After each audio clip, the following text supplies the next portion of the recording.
Vamos ao texto, gente. O texto é de Neemias capítulo 3. Né? Vocês vão ver, porque tem muito nome, né? Alguém tem um pouquinho d'água, negão, pra mim? Pô, negão, obrigado, cara. Tô filando a água do Renato hoje. Obrigado, cara. Tá bom, obrigado. Vamos lá, Neemias capítulo 3. A gente vai ler ele inteiro. O sumo sacerdote Eliabe e os seus colegas sacerdotes começaram o seu trabalho e reconstruíram a porta das ovelhas. Eles a consagraram e colocaram as portas no lugar. Depois construíram o muro até a torre do Sem, que consagraram, e até a torre de Ananel. Os homens de Jericó construíram o trecho seguinte. Isakur, filho de Enri, construiu logo adiante. A porta do peixe foi reconstruída pelos filhos de Asená. Eles puseram os batentes e colocaram as portas, os ferrolhos e as trancas no lugar. Meremote, filho de Urias, neto de Acós, fez os reparos do trecho seguinte. Ao seu lado, Mesulão, filho de Berequias, neto de Mesesabel, fez os reparos, e ao seu lado, Zadok, filho de Baaná, também fez os reparos. O trecho seguinte foi reparado pelos homens de Tecoa, mas os nobres dessa cidade não quiseram se juntar ao serviço, rejeitando a orientação dos seus supervisores. A porta de Zaná foi consertada por Joiada, filho de Passeia, e por Mesulão, filho de Besodias. Eles puseram os batentes e colocaram as portas, os ferrolhos e as trancas no lugar.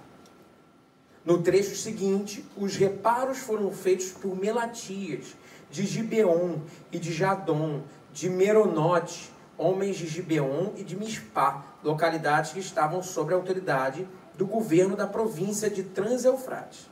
Uziel, filho de Araías, um dos ourives, fez os reparos do trecho seguinte, e Ananias, um dos perfumistas, fez os reparos ao seu lado. Eles reconstruíram Jerusalém até o muro largo. Refaías, filho de Ur, governador de metade do distrito de Jerusalém, fez os reparos do trecho seguinte. Ao seu lado, Gedaías, filho de Arumaf, fez os reparos em frente da sua casa. E Atus, filho de Azabneias, fez os reparos ao seu lado. Malquias, filho de Arim, e Assub, filhos de Pat-Moabe, repararam o outro trecho e a torre dos fornos. Salum, filho de Aloís, governador da outra metade do distrito de Jerusalém, fez os reparos do trecho seguinte com a ajuda de suas filhas. A porta do vale foi reparada por Anum e pelos moradores de Zanoa. Eles a reconstruíram e colocaram as portas, os ferrolhos e as trancas no lugar. Também repararam 450 metros do muro, até a porta do esterco. A porta do esterco foi reparada por Malquias, filho de Recabe, governador do distrito Bet-Aquerem. Ele a reconstruiu e colocou as portas, os ferrolhos e as trancas no lugar. A porta da fonte foi reparada por Salum, filho de Coozé, governador do distrito de Mispá. Ele a reconstruiu, cobriu-a e colocou as portas, os ferrolhos e as trancas no lugar. Também fez os reparos do muro do tanque de Siloé, junto ao jardim do rei, até os degraus que descem da cidade de Davi. Além dele, Neemias, filho de Azbuque, governador do meio distrito de Bet-Zur, fez os reparos até em frente dos túmulos de Davi, até o açude artificial e a casa dos soldados. Depois dele, os reparos foram feitos pelos levitas, que estavam sob a responsabilidade de Reum, filho de Bani. Junto a ele, Asabias, governador da metade do distrito de Keila, fez os reparos em seu distrito. Depois dele, os reparos foram feitos pelos seus compatriotas, que estavam sob a responsabilidade de Binui, filho de Anadade, governador da metade do distrito de Keila. Ao seu lado, Ezer, filho de Jesua, governador de Mispá, reconstruiu outro trecho, começando de um ponto que fica em frente da subida para a Casa das Armas, indo até a esquina do muro. Depois dele, Baruque, filho de Zabai, reparou com zelo outro trecho, desde a esquina do muro até a entrada da casa do sumo sacerdote Eliasibe. Em seguida, Meremote, filho de Urias, neto de Acós, reparou outro trecho, desde a entrada da casa de Eliasibe até o fim dela. Os demais reparos foram feitos pelos sacerdotes das redondezas. Depois, Benjamim e Assub fizeram os reparos em frente à sua casa. E ao lado deles, Azarias, filho de Maaseia, filho de Ananias, fez o reparo ao lado de sua casa. Depois dele, Binui, filho de Anadade, reparou outro trecho, desde a casa de Azarias até a esquina do muro. E Palau, filho de Uzai, trabalhou em frente da esquina do muro e da torre que sai do palácio superior, perto do pátio da guarda. Junto a ele, Pedaías, filho de Paróis, e os servos do templo que viviam na colina de Ofel, fizeram os reparos até em frente da porta das águas, na direção do leste e da torre que ali sobressaía. Depois dele, os homens de Tecoa repararam outro trecho, desde a grande torre até o muro de Ofel. Acima das portas dos cavalos, os sacerdotes fizeram os reparos, cada um em frente da sua própria casa. Depois deles, Zadok, filho de Mer, fez os reparos em frente da sua casa. Ao seu lado, Semaías, filho de Secanias, o guarda da porta oriental, fez os reparos. Depois Ananias, filho de Selemias, e Anum, filho de Zalaf, fez os reparos do outro trecho. Ao seu lado, Mesulão, filho de Berequias, fez os reparos em frente à sua moradia. Depois dele, Malquias, um ourives, fez o reparo no muro, até a casa dos servos do templo e dos comerciantes, em frente da porta de inspeção, até o posto de vigia da esquina. E entre a sala acima da esquina e a porta das ovelhas, os ourives e os comerciantes fizeram os reparos. Que coisa linda, que texto lindo, um ótimo texto para você escolher o nome do seu filho que vai nascer. Você imagina isso aqui, coisa linda e maravilhosa. Na verdade, esse texto com cheio de nome defraga coisas interessantíssimas sobre o que é construir muros. E a gente vai falar hoje especificamente sobre a construção. A gente falou sobre o que era pré, antes de construir, e a partir de agora, a gente vai falar sobre o sucesso de construir muros. Ou seja, como ter sucesso construindo muros. Esse texto que traz esse monte de coisa aqui, traz esse monte de nome, essa cooperação de todo mundo, é um texto que também traz princípios importantíssimos no processo de construção dos muros. Lembrem, o sonho começou no coração de um líder. Esse líder chegou, fez amizade, inflamou as pessoas. Depois ele lidou com gente que pensava diferente dele. Ele lidou com gente que pensava diferente até querendo bem. Ele lidou com gente que pensava diferente, querendo mal. O mal ele isolou. O bem ele conseguiu trabalhar em conjunto para que não dividissem força. Isso tudo foi falado. A partir de hoje, começa a obra. E quando se começa a obra, o que o texto fala é como se fosse um diário de obra em que todos estavam trabalhando em conjunto para que a coisa acontecesse. Você sabe quanto tempo eles trabalharam para se construir os muros de Jerusalém? 52 dias. 52 dias. Se você foi a Jerusalém já uma vez, eu perguntei isso na cela, algumas pessoas tinham ido nessa semana. É impressionante aquela construção. Lógico que os muros que estão ali eles são divididos em eras, mas o tamanho do muro é o mesmo, é grande demais. É impressionante como um povo destruído, um povo que não tinha nada, um povo que estava perecendo nas mãos dos inimigos, um povo que não tinha poder aquisitivo, não tinha absolutamente nada, construiu um muro daquele e começou a ser notado. Em 52 dias tudo isso aconteceu. E esse texto de 30 e poucos versículos, ele defraga uma realidade que eu quero colocar aqui pra gente. Intencionalmente coloca 3 grandes princípios sobre como construir e como ter sucesso construindo os muros.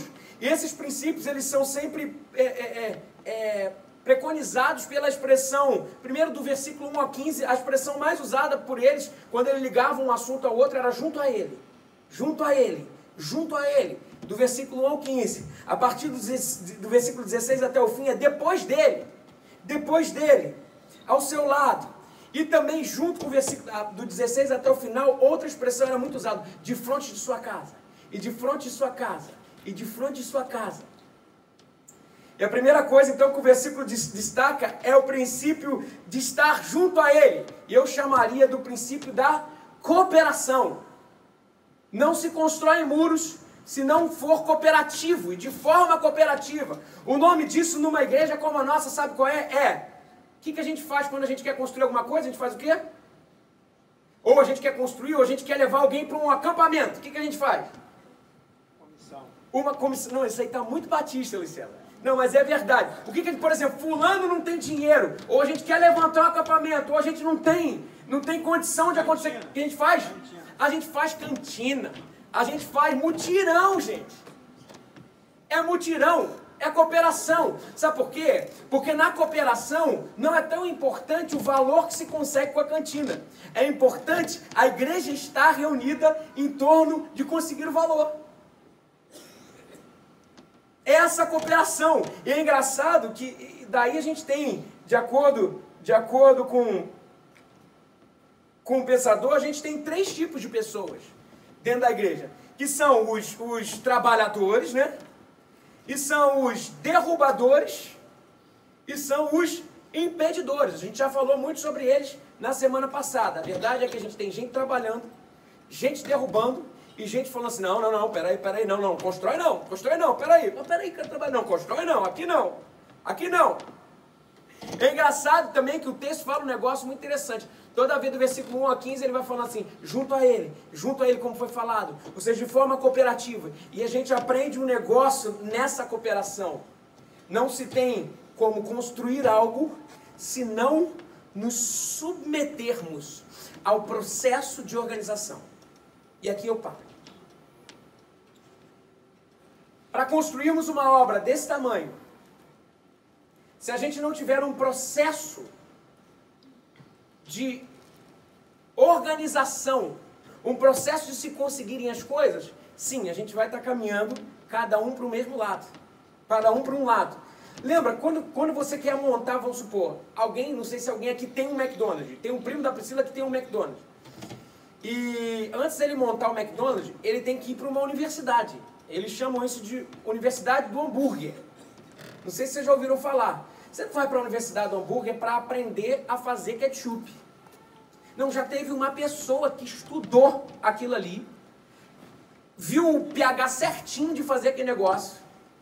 O ketchup fica bom com pH tal, e bota isso com aquilo tal. A pessoa vai para ali para aprender especificamente coisas pragmáticas. Como assim? A temperatura da carne é tal. Mas como é que faz para a carne ter aquele sabor? Não, a carne já vem pronta por alguém que estudou pra caramba sobre aquilo. E a pessoa se organiza para ir e entender como que funcionam os processos. Mas peraí, construir um hambúrguer é simples. Fazer um hambúrguer, você bota ele na chapa, faz assim, dá uma olhada assim, vira. Por que existe isso? Sabe por quê? Porque para o McDonald's tem um padrão do McDonald's e a qualidade do McDonald's. E para isso tem que ser na temperatura tal. Teve gente que estudou para isso. A verdade é que tem muita gente por diversas vezes que quer redescobrir a pólvora. E isso eu demorei demais para entender. Se a pólvora já foi descoberta, por que a gente tem que redescobri-la? Ah, mas Everton, você está então fazendo uma apologia à não crítica do processo? Não, de jeito nenhum.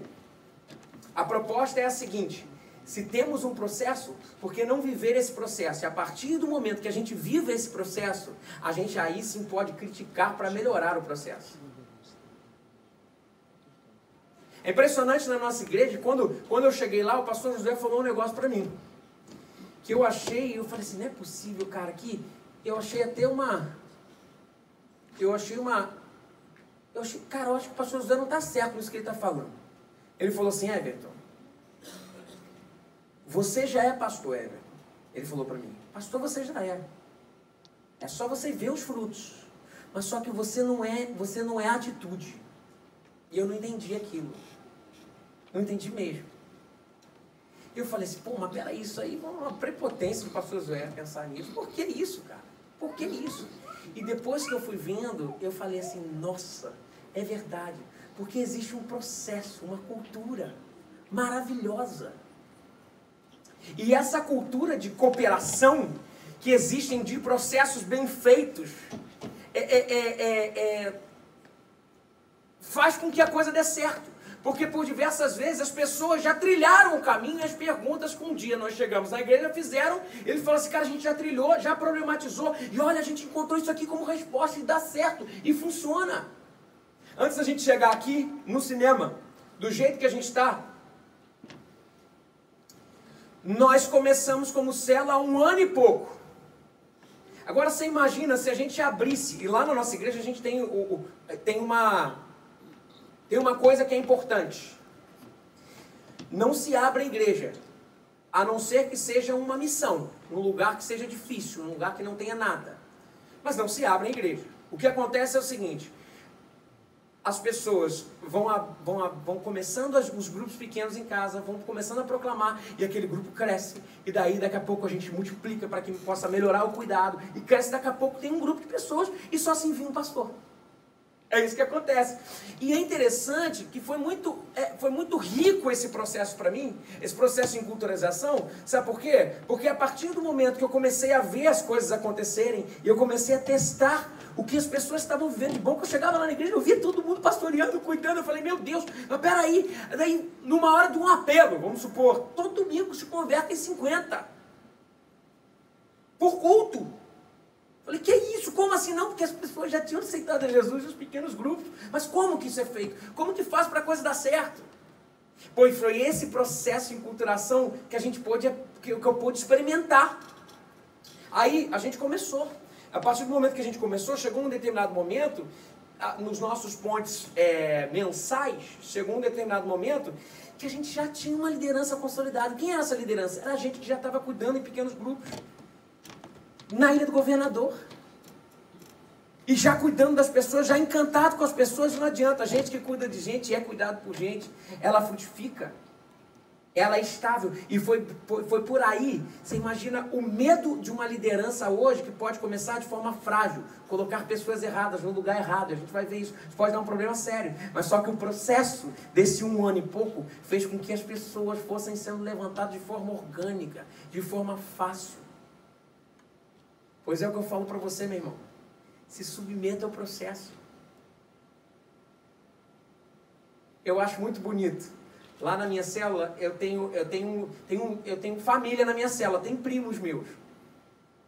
Um deles é o Atanael. Atanael tá aí? Tá ali, ó. Fica de pé para o pessoal te conhecer, Atanael. Pronto. Gente, vocês vão ver esse homem como ator semana que vem. Espere. Tá vendo? O Atanael, ele é pastor. E ele chegou para mim e falou, meu filho, depois de um tempo, isso para mim é muito bonito, sabe? Isso para mim é muito bonito. Meu filho, eu vou falar com você. Meu filho, eu estou tendo contato com isso aqui, eu entendo que eu tenho que aprender muito. Poxa, meu filho, eu estou aqui para servir. Não precisa... Eu estou aqui só para servir. Deixa eu aprender. Pois é esse processo, isso me cativou. Nathaniel, isso ministrou tanto ao meu coração, porque eu entendi uma coisa, que o processo sendo submetido fica mais fácil da gente não errar. Eu sei que você é gente boa, mas como é que a gente pode conhecer o outro assim? A gente não conhece. Por exemplo, no primeiro dia do nosso culto aqui, acabou o nosso culto, a gente se dividiu em ministérios. Agora você pensa comigo, pessoas novas, gente nova, com certeza, tem muita, eu não vou me enganar, tem gente que precisa ser trabalhada. Talvez tenha lobo, normal, nesse processo. Como isso acontecer? Saiba que esse processo de construção, de submeter as etapas, faz com que a igreja cresça de forma sadia. Meu irmão, você é lindo, você pode ser assim, eu sei, tem um monte de gente chegando que eu falo assim, meu Deus, quanta gente talentosa, quanta gente serva, quanta gente crente. Falo, cara, que vontade de botar esse povo logo para Blum. Mas eu me esqueço que o processo é tão importante quanto o caminho onde a gente vai chegar, o lugar onde a gente vai chegar. Sabe por quê? Se a gente queima etapas, a gente pode ter problemas. Eu peço para você que está ávido por trabalhar, você vai ter lugar. Você tem que fazer isso. Você vai ser motivado para tal. Mas, cara, eu peço para você, se submeta a esse processo, que é importante para você se entender nessa nova realidade. E é mais importante não só para você, mas é importante para que a igreja como um todo se resguarde para colocar pessoas certas no lugar certo, para que o reino avance. E eu aprendi isso. E como foi bom para mim? Porque eu entrei na igreja, quando eu entendi que era direcionamento do Senhor, e eu entrei para pastorear. Eles me chamaram para isso. O que eu fui fazer? Eu fui fazer o TLC. É um curso de 3 meses. E eu fiz 3 meses de curso. Aonde que eu fazia? Eu frequentava uma célula na Taquara. Olha que bênção. Imagina. Toda semana. Eu ia para lá. Mas eu peguei líderes tão amáveis. Neander. Ah, mas eles formados em teologia? Nada disso. Pessoas que só amam. E 3 meses eu fiquei com eles. Depois que eu cumpri esse processo, eu comecei a abrir uma célula. E depois que eu abri essa célula, eu comecei a cuidar das pessoas. Cuidar das pessoas. E tinha muita gente na minha célula. E eu falava assim, cara, eu preciso multiplicar. Mas eu não tenho líder. Bom, mas eu olhava para o lado, eu tinha Verônica, que é uma pessoa incrível. Eu tinha Davi e Laís, que são formados em teologia. Eu tinha Anderson e Gabi, eu tinha Jorginho. Tinha uma galera que falava assim, meu Deus, vamos multiplicar. Mas eu aprendi as duras penas, que o processo é importantíssimo nessa dinâmica. Essa semana quase que eu erro, de novo. Porque as nossas células já estão lotadas. Lá em casa, essa semana, deram entre os GE dos adolescentes e lá em cima, deram por volta de 70 pessoas. Vocês imaginam, lá em casa. É uma loucura isso. Não vamos multiplicar, a gente precisa. Mas calma, os líderes estão prontos? Eles fizeram, não, ainda não. Então calma, segura a onda. Essa semana eu falei assim, vamos fazer um TLC mais curto, assim, pode... Daí a Anne foi usada pelo Senhor para falar assim, cuidado, Everton.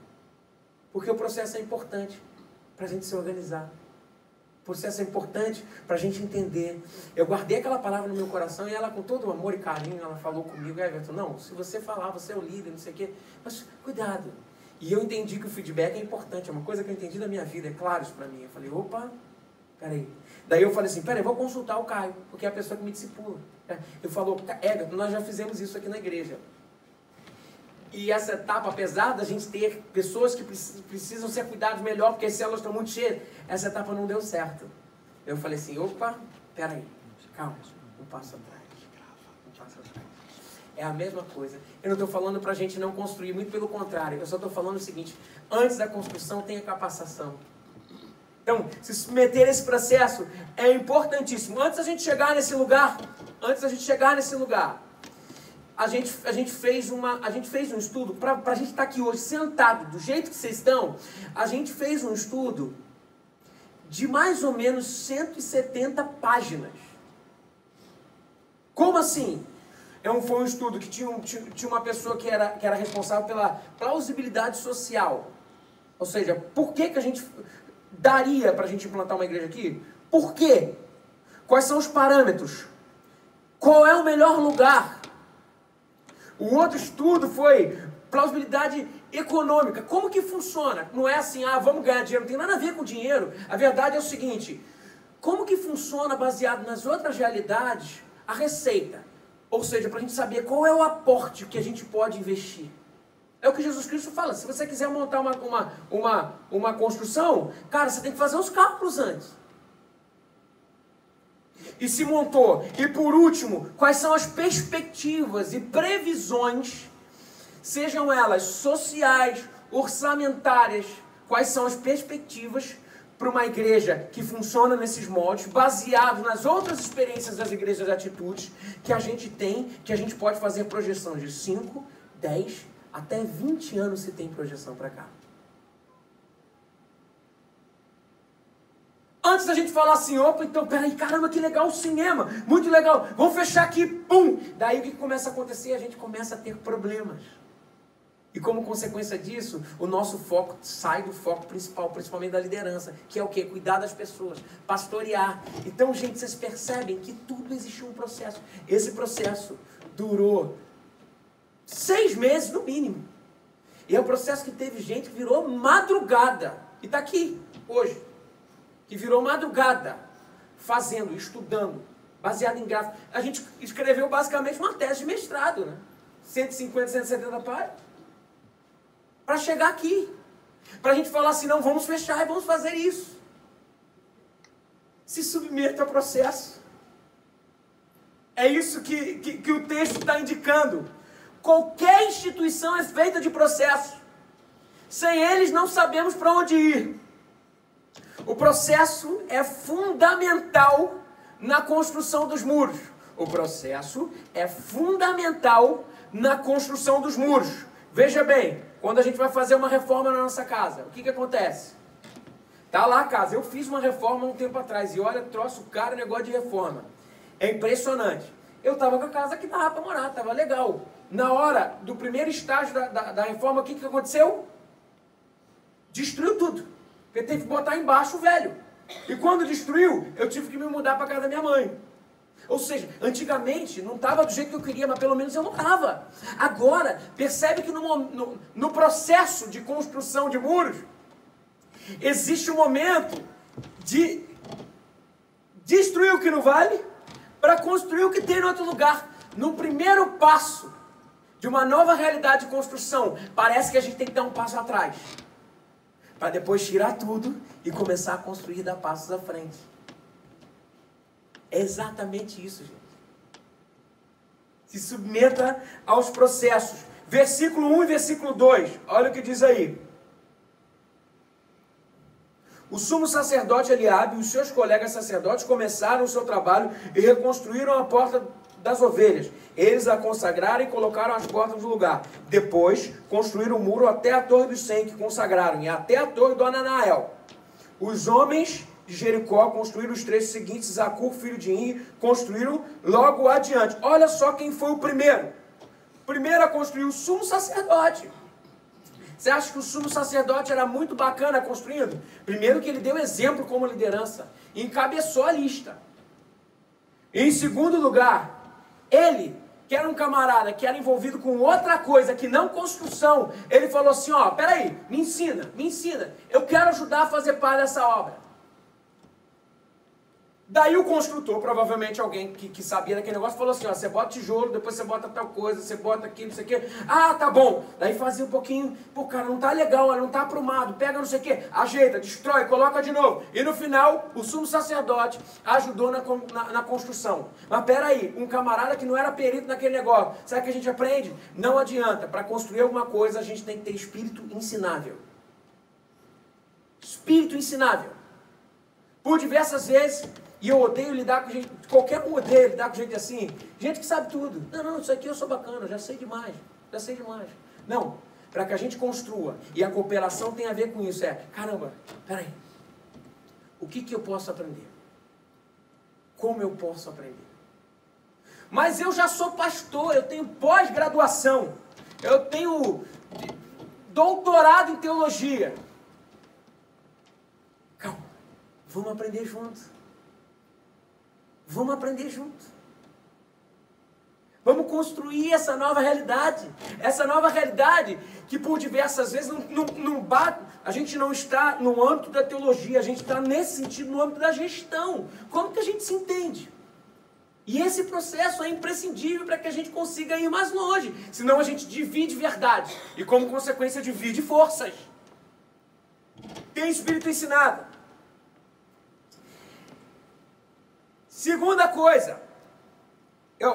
Terceira coisa, reflita se o teu lugar ministerial é o lugar que Deus tem para você. Em relação à cooperação, tem gente que ama colocar o reboco na parede, mas o Senhor não te chamou para colocar o reboco, o Senhor te chamou para colocar o tijolo. E eu me lembro de uma palavra específica, quando foram perguntar para João quem que ele era, João Batista. E olha o que falaram, João 1, 19, 20, precisa abrir não. Esse foi o testemunho de João, quando os judeus de Jerusalém vieram os sacerdotes e levaram para perguntar quem ele era. E ele confessou e não negou, declarou abertamente, não sou Cristo. Esse foi o testemunho de João. João Batista batizava às margens do Rio Jordão, perto do deserto de Negueb. E ele batizava lá e o povo, e ele começou a ter fama.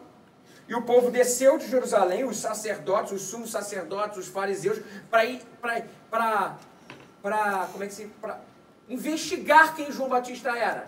Porque tinha uma ascensão, um clamor muito grande por um Messias. Chegaram para João e perguntaram: quem que é você?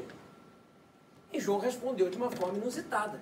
Por exemplo, se eu chegar para o Carlos e perguntar assim: quem é você? Você vai me responder o quê, Carlos? Eu sou um homem de meia idade, advogado. Eu sou um homem de meia idade, advogado, meu nome é Carlos, não sei o que, não sei o que lá. Agora João respondeu de uma outra forma. Bonita essa resposta, hein, cara? O João respondeu de uma forma totalmente inusitada. Ele respondeu assim: quem é você? Era para falar assim: eu sou João. Daí o João virou e falou assim, o Carlos virou e falou assim: quem é você? O Carlos virou e falou assim: eu não sou Luiz César. E faz sentido isso? Ele responder quem ele é, dizendo quem ele não era. Sabe o que a gente aprende com isso? Que dentro do processo de saber quem nós somos, a gente tem que aprender a saber quem nós não somos. E nós não somos. É tipo fazer uma prova de múltipla escolha, sabe? Como é que a gente faz? Quem descobriu o Brasil no Enem? Pedro Álvares Cabral, Cristóvão Colombo, Américo Vespúcio, tal. Daí geralmente a gente não sabe de cara, né? A resposta, a gente sabe disso. A gente não sabe de cara. A gente fala assim: não, Américo Vespúcio a gente sabe que não é. E aí vai, no final das contas, a gente fica em dúvida entre quantas? Geralmente duas. Esse que é o problema. Uma amiga minha resolveu esse problema. Ela estava naquele momento de ápice de busca ao Senhor da vida dela, e ela falou assim: Everton, eu não vou estudar para a prova, Deus vai me fazer passar. Eu falei: que beleza, começou bem. E cá, mas como que Deus vai fazer você passar? Ela falou assim: não, porque Deus me revelou no sonho. O quê? Ele falou para botar tudo D de Deus. Daí eu falei assim: e por que não falou C de Cristo? Ela falou: não tinha pensado nisso. Eu acho que ela não passou, né? Eu acho que não. Mas a verdade é que dentro do processo da gente entender quem nós somos, a gente pode usar a negação para isso. Quem nós não somos. Uma pessoa no lugar errado é uma pessoa que é problema para ela e para as pessoas que a cercam. Para ela, porque ela nunca vai poder potencializar tudo que Deus tem para ela. Para as pessoas que o cercam, ele fala assim: caramba, fulano, pô, cara, fulano é mão, não é pé. Não, mas eu quero ser pé. Não, eu sou mão. Qual é o seu lugar no corpo de Cristo? Veja bem, eu estou falando sobre o âmbito ministerial, porque existe uma coisa específica que o Senhor chamou a todos para fazer: é ir para todo mundo, pregar o Evangelho, fazer discípulos, ensinando a guardar os mandamentos. Isso é para todo mundo. Agora, o desdobramento disso, no que tange a questão ministerial no domingo, aí sim a gente tem que pensar. A gente tem que ver quais são as possibilidades. Esse barulhinho é maravilhoso. Aprenda quem você não é em Cristo. E outra coisa, não deixe ninguém de fora. Todos têm vez no processo. É sumo sacerdote que teve vez, é levita que teve vez, são famílias inteiras. Estrangeiros tiveram processo, os tecoitas. As mulheres tiveram processo. Não deixe ninguém de fora. E aí eu tenho que fazer um parêntese. Qual é o parêntese? No modelo de igreja tradicional, é um modelo centralizado principalmente no culto. Principalmente nos eventos. Vamos colocar assim. Qual é o grande lance do evento?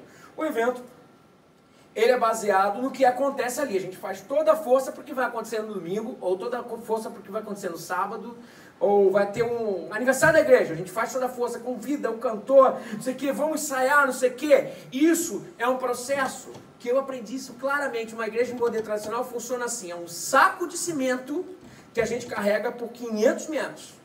O que é esse saco de cimento que carrega por 500 metros? É aquele negócio pesado, que talvez pouca pessoa quer carregar, mas a gente carrega por um curto espaço de tempo, 500 metros. Daí depois de 500 metros você larga aquele saco de cimento, e daí daqui a pouco você pega outro saco de cimento, para carregar por mais 500 metros. Uma igreja que funciona em células, ela é assim: um saco de arroz com 1 quilo, mas que a gente leva por 4 quilômetros. Vocês perceberam? Cada um tem as suas demandas. Depois do segundo quilômetro, o saco de arroz, ele pesa um pouquinho mais. Não tem jeito. Ou seja, tem os seus desdobramentos. Mas a verdade é que muito mais gente pode carregar um saco de arroz do que carregar um saco de cimento. E isso eu vi na prática. Sabe por que isso acontece? Porque os processos de ser igreja são disponíveis a qualquer um. Numa igreja de modelo tradicional, o que acontece? Os processos são difíceis, e mais do que isso, são de quem o Weber diria, de quem é só líder carismático. Quem levanta no povo e fala, caramba, esse cara toca pra caramba. Caramba, esse cara canta pra caramba. Esse cara fala muito bem. Caramba! Esses são os líderes carismáticos. A gente sabe muito bem que os líderes carismáticos, segundo Weber, eles mantêm o seu poder de carisma através de atos de bravura. Se ele mata um leão hoje, semana que vem ele tem que matar 2. Mas a verdade é que se restringem a poucos. Os dotados, os escolhidos, entre aspas, fazer a igreja acontecer. Qual é a consequência disso, o desdobramento disso? Essa liderança, porque tem poucas funções numa igreja de modelo tradicional, poucas funções.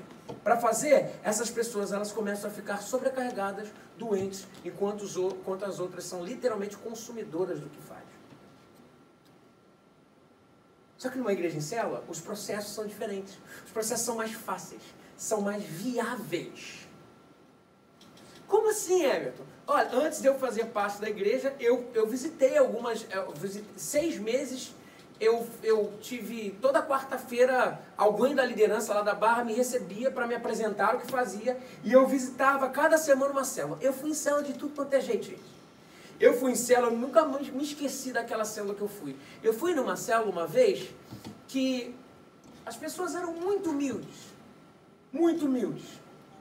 A pessoa que começou a célula, ela tinha se convertido, tinha uns 2 meses que ela tinha aceitado a Jesus, ela estava num fogo do Senhor, aquela coisa tão alegre e tal, não sei o quê, e ela fez um processo super simples. O objetivo era o seguinte, ela colocou uma Bíblia dentro da sala, e levou alguém para fora, e daí a pessoa vendou os olhos e falou assim, o teu objetivo é achar a Bíblia dentro da casa, da sala, da onde o pessoal estava. A pessoa foi para fora e daí combinou com a pessoa dentro assim, olha só, todo mundo vai falar um monte de lugar para ele, e uma só vai falar o lugar certo. E foi indo, não sei o que, ele entrou, vai para um lado, vai para o outro, daqui a pouco ele não encontrou a Bíblia, no final falou assim, daí ele pegou e ele leu. Ele falou assim, aprendemos com isso que podem ter várias vozes que nos levam para outros caminhos, mas só uma voz leva a gente para o caminho certo, a palavra de Deus. O camarada que tinha aceitado Jesus aquele 2 meses atrás, estava participando e sendo bem, sabe por quê? Porque os processos são democráticos, os processos são tangíveis para todo mundo. Que coisa maravilhosa, uma igreja que pode crescer, em que todo mundo pode trabalhar e pode servir. É engraçado que, por exemplo, eu tenho essa forma de falar, eu cito filósofos que dizem, meu jeito, eu sou assim. Mas eu atinjo uma camada da sociedade, pequena. Aí o camarada tem um sotaque meio arretado assim, não sei o que, ele vai atingir a galera que fala com sotaque arretado. Daí o outro tem aquele jeito mais fechadão. Você acha que quando chega lá na cela que eu faço... tem gente que fica meio acuada. Mas o jeito mais fechadão, o cara mais formazão... Paz do Senhor, pequeno, tal... Ele vai atingir aquele povo que chega... Paz do Senhor. É exatamente isso, gente. Exatamente isso que acontece, é impressionante. Você olha os pequenos grupos, tem um líder. E o povo que está em volta, é tudo parecido com o cara. Porque não tem jeito, a gente tem afinidade. Ou seja, a igreja, ela avança de forma multifórmica. Tem processos fáceis de um lado, e do lado processos mais postiços, mais difíceis. Versículo 5, para a gente seguir. E já estamos acabando.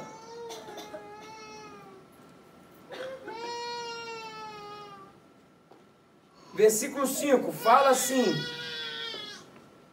O trecho seguinte foi reparado pelos homens de Tecoa, mas os nobres dessa cidade não quiseram se juntar ao serviço, rejeitando as orientações dos seus supervisores. Sabe o que a gente aprende? Lá em Tecoa, alguns disseram que sim, mas os nobres falaram assim, nós não vamos fazer não. Uma coisa que o texto ensina pra gente, não espere por unanimidade. Olhe para o que te motiva. A unanimidade não existe. Como olhar para o que nos motiva? Sim, vou te dar um exemplo. Eu venho para cá para o Ministério de Louvor. Quando a gente está aqui tocando, é muito legal olhar para a cara de vocês. E vocês motivam muito a gente que está aqui ministrando. Muito. Daí de vez em quando tem alguém sentado. Vamos supor. Bocejando. O que eu faço? Eu opto não olhar para aquela pessoa naquele momento. Eu olho para alguém que quer adorar o Senhor naquele momento. Seja de forma gesticulativa, porque aquilo me motiva. Aquilo me motiva. É a mesma coisa. Tem um copo que está pela metade. Você pode olhar ele meio cheio ou meio vazio. E é importantíssimo a gente não parar. Baseado naquilo que não nos motiva. Olhe para o que te motiva, meu irmão. E vai ter muita coisa para te motivar. Segundo princípio. É o princípio do depois dele. A partir do versículo 16 tem o depois dele. Depois dele, ele construiu isso aqui. E mas depois dele, ali do lado dele, construiu não sei o que, não sei o que lá. O depois dele leva a gente para um segundo princípio chamado comunicação. Comunicação.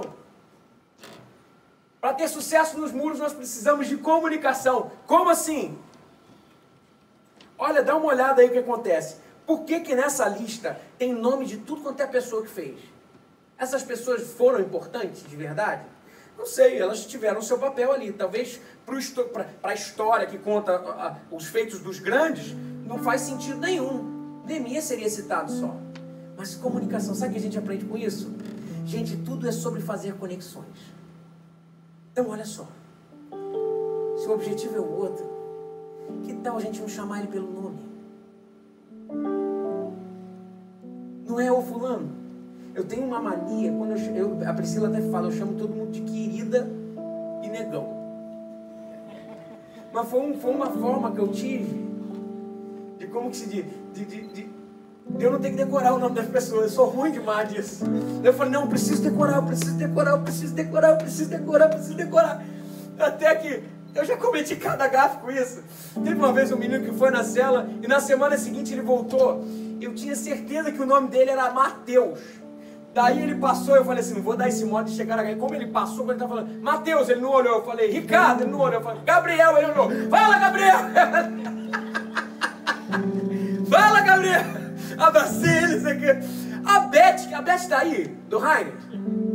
Tá ali. Não tá? Não tá. O Rainer tá ali. O Rainer pode falar pra Beth. A Beth, até semana retrasada, eu errei o nome, errava o nome dela na célula. Você chamava a Beth de que, Rainer? Eu chamava a Beth de Kelly. A Kelly que tá na célula da Laís. Eu não sei porquê, porque elas se olhavam daquele jeito, elas pareciam pra mim. Daí eu falava assim, eu todo dia, ô Kelly, você pode ler pra gente? Ela falou, não, meu nome é Beth. Eu falei, Beth, Kelly, é a mesma coisa, vamos lá, tal. Agora não esqueço mais, é Beth. A verdade é, chame as pessoas pelo nome, mais do que isso, valorize as pessoas. Se você olhar no texto, que é importante, teve gente que fez coisas grandes. Por exemplo, o povo de Tecoa construiu a sua parte e depois ainda construiu mais 500. Eu não sei se foi 500, depois eu tenho que ver. Mas um monte de muro pro outro lado, de coisa que não era nem deles. Foi valorizado no texto? Foi. Mas teve gente que construiu uma porta e foi citado. Uma porta. Não é o valor do trabalho. É construirmos muros. Independente do tamanho do que a gente está fazendo. O Senhor chama a gente para isso. Outra coisa que o texto fala sobre comunicação, e eu acho que isso aqui é o centro da gente. Eu falei um pouquinho sobre isso semana passada. Procure motivar pessoas. Motivar pessoas. A gente tira muito pouco das pessoas só dizendo, olha, errado está aqui. Errado está aqui. Ó, vem cá, vamos sentar aqui, vamos ver o que você fez de errado hoje.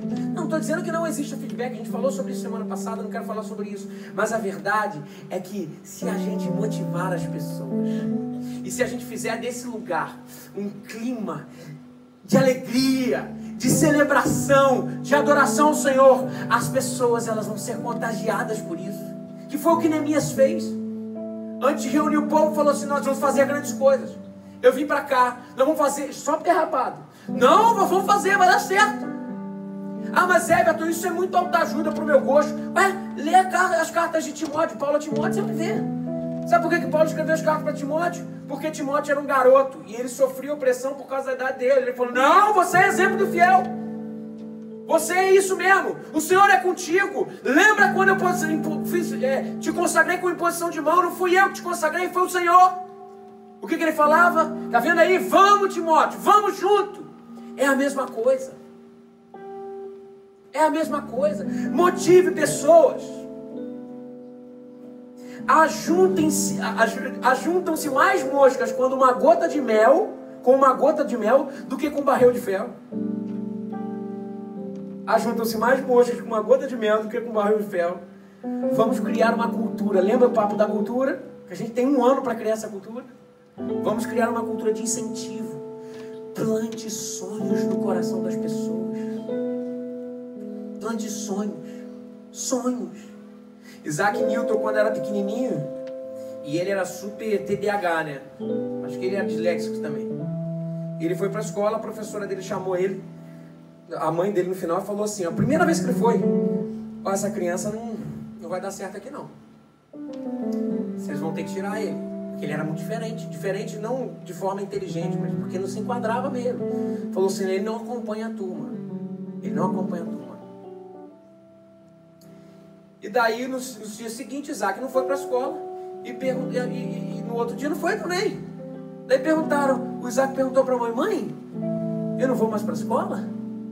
Daí a mãe dele falou assim, meu filho, a professora falou que você é diferente. Veja bem, ela mudou. Ela falou assim, meu filho, um dia você vai ser um grande homem. A professora falou que você é diferente. Percebeu? Plante sonhos. Eu lembro da minha mãe, eu lembro da palavra do meu pai uma vez para mim. Meu pai não lembra. Meu pai não está aqui, ele está trabalhando, provavelmente. Eu lembro da primeira vez que eu preguei na minha vida. Eu estava num acampamento que foi no Xepa, no Colégio Batista. Eu estava naquele acampamento e no negócio da gincana tinha que ter alguém para pregar. E o meu pai era líder de um grupo da gincana. E daí o meu pai falou, Everton, você prega? Eu não sabia nem o que era direito. Eu devia ter, sei lá, era criança. Eu falei, prego. Eu devia ter uns 7 anos de idade. Eu acho. Da idade da Helena. Olha só. Helena é minha filha. Eu lembro que o João, esposo da Vânia Nara, alguns vão conhecer aqui, me preparou. E ele ficou repetindo comigo a pregação. O que foi? Ele ficou repetindo comigo a pregação. Ele repetia comigo a pregação. E quando eu entrei, eu não lembro do que eu preguei. Mas eu lembro das palavras do meu pai me apresentando. Olha só, gente, com 7 anos de idade. Ele falou assim, eu queria apresentar o pregador do nosso grupo da gincana. Eu tenho certeza que um dia ele será um grande pregador do Senhor. E eu estou aqui. Não sou grande pregador, não.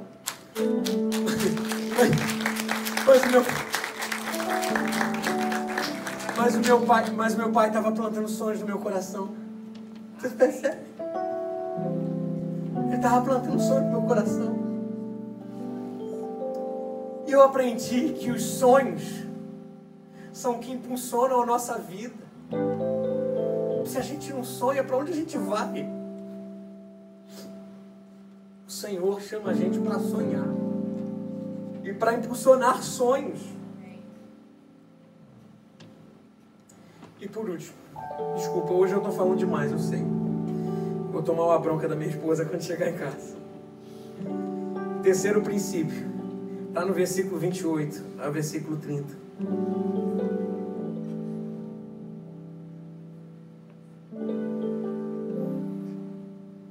E ele fala assim: acima da porta dos cavalos, os sacerdotes fizeram os reparos, cada um em frente da sua própria casa. Depois dele, Zadok, filho de Imer, fez os reparos em frente à sua casa. E ao seu lado, Semaías, filho de Secanias, guardou na porta oriental e fez os reparos. Depois, Ananias, filho de Selemias, e Anum, filho de Zalaf, fez os reparos do outro lado. Ao seu lado, Mesulão, filho de Berequias, fez os reparos em frente da sua casa. Depois dele, Malquias, o Ourives, fez os reparos do muro até a casa dos servos do templo e comerciantes. Vamos até aqui. Você percebe? Fez o reparo em frente à sua casa. Fez o reparo em frente à sua casa.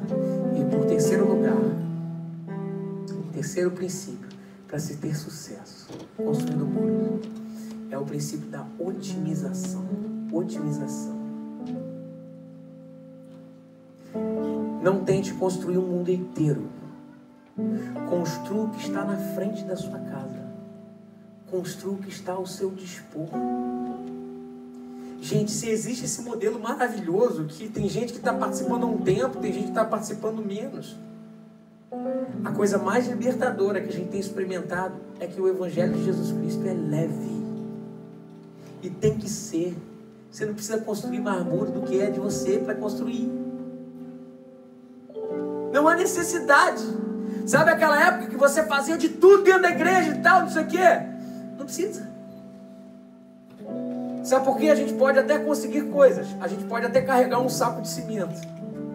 Mas daqui a pouco a gente não aguenta mais carregar o saco de cimento. A coisa mais importante para a gente é fazer do principal a coisa principal. E o que é principal? São vidas sendo entregues ao Senhor. São pessoas sendo cuidadas de forma efetiva. Como que a gente faz aqui na nossa igreja isso? Primeira coisa, número 1, faça parte de uma célula. Mas Everton, você já vem com aquele papo de novo de célula. Eu falo, para quem está na célula eu não preciso falar, mas talvez para os visitantes. Por que eu falo assim, você já faz parte de uma célula? Não é legalismo. É o seguinte, porque célula na minha cabeça é sinônimo. Ele está sendo cuidado e ele está cuidando e proclamando. Por que é isso? Quem faz parte disso sabe. Por isso você faz parte de uma célula, para mim você está sendo cuidado. Ah, faço. Então, aí ele está sendo cuidado, ele está cuidando, ele está proclamando. Primeira coisa. Segundo, se você já faz parte desse processo na nossa igreja, discipule no máximo 3 pessoas. Não mais do que isso. Se for uma também, o que é o discipulado? É caminhar junto com alguém. Ah, mas eu discipulo 20. Não, tá errado. A gente não tem tempo. A gente se sobrecarrega. No máximo 3. Cuide no máximo 3. Terceiro, seja discipulado. Se permita dividir a sua vida e caminhar com alguém. Você vai ver que vai ficar muito mais leve. Muito mais leve. Como otimizar o nosso centro? Você fala assim, então é mais uma obrigação. Daí você pensa assim, caramba, então quer dizer que agora tem os cultos, e depois tem a célula, e tem o discipulado. Não, peraí. Para isso, os processos foram diminuídos. A nossa igreja só tem um culto. Ah, mas caramba, como é que pode? Então não vai ter culto de domingo à noite? Pensa comigo, gente. Imagina para o pastor fazer 2 mensagens de qualidade por domingo. Mais o culto de quarta-feira. Só o tanto de livro que a gente tem que ler.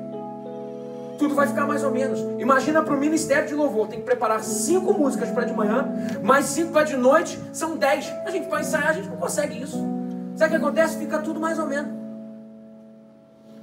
Então secou-se. Para quê? Para que as pessoas possam ser envolvidas no processo de proclamação no meio da semana, cuidando e sendo cuidado. Perceberam? Ou seja, construa um muro só na frente da tua casa. Não precisa construir um muro de outro lugar, constrói na frente da sua casa.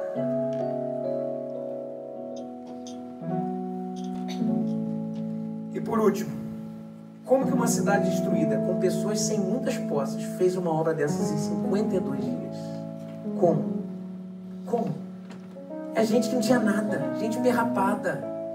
Como? Não tinha nem estrutura econômica a cidade, não tinha nada. Sabe o que a gente aprende aqui? Que o capital da igreja é fé e trabalho. Não existe igreja pobre, gente. Existe igreja desmotivada. Se houver mobilização em torno de Cristo, a igreja avança, o reino nasce. Por 1 Coríntios 2,9 diz o seguinte: o que ninguém viu, nunca ouviu, e jamais alguém pensou que podia acontecer, foi isso que Deus preparou para aqueles que o amam. Ora, aquele que é poderoso para fazer infinitamente mais do que tudo quanto pedimos ou pensamos, conforme o seu poder que nós opera. Tudo que vocês fizerem, façam de todo o coração, como para o Senhor e não para os homens. O Senhor fala para a gente: irmãos, não penso que eu mesmo já tenha alcançado, mas uma coisa eu faço, esquecendo-me das coisas que ficaram para trás e avançando para as que estão adiante, prossigo para o alvo, a fim de ganhar o prêmio do chamado celestial de Deus em Cristo Jesus. Sede fortes e corajosos, não temais, nem vos atemorizeis diante deles, porque o Senhor vosso Deus é quem vai convosco, não vos deixará, nem vos desamparará, porque sou eu que conheço os planos que tenho para vocês, diz o Senhor, planos de fazê-los prosperar e não de causar danos, planos de dar a vocês esperança e um futuro, porque para Deus não haverá impossíveis em todas as coisas, nas suas promessas. Portanto, meus amados irmãos, sede firmes e constantes, sempre abundantes na obra do Senhor, sabendo que o vosso trabalho não é vão no Senhor. O Senhor chama a mim e você, a partir de semana que vem, de construirmos uma igreja com muros consolidados, sabendo que é o Senhor que dá o sonho, é o Senhor que nos chama para fazer essa grande obra, sabendo que Ele vai fazer os processos, sabendo sim que eu e você somos parte dele, sabendo que temos muros para construir e não muros dos outros, mas muros nossos, sabendo que apesar disso tudo, a nossa vida vai ser leve e maravilhosa, porque quando estamos no centro da vontade de Deus, a sua vontade é boa, perfeita e agradável. Aleluia! Aleluia!